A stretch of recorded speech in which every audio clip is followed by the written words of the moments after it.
अरे तो 5 दिन में कौन अरे बहुत खिलाड़ी है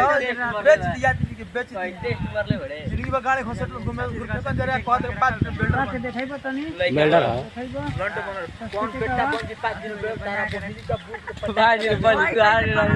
बे तोरा ई कहेगा तो